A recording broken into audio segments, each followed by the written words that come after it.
kita membahas tentang kalimat thayyibah. Iftahul jannah.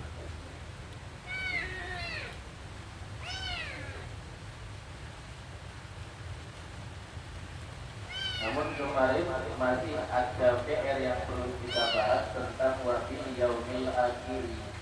Iman yang kelima adalah iman kepada hari kiamat, iman terhadap hari akhir, yaitu hari kiamat.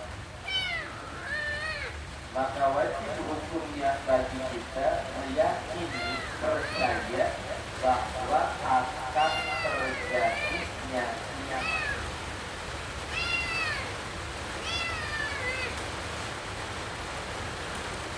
Dan seluruh yang meliputi kiamat yang ada di dalam kiamat, termasuk alamat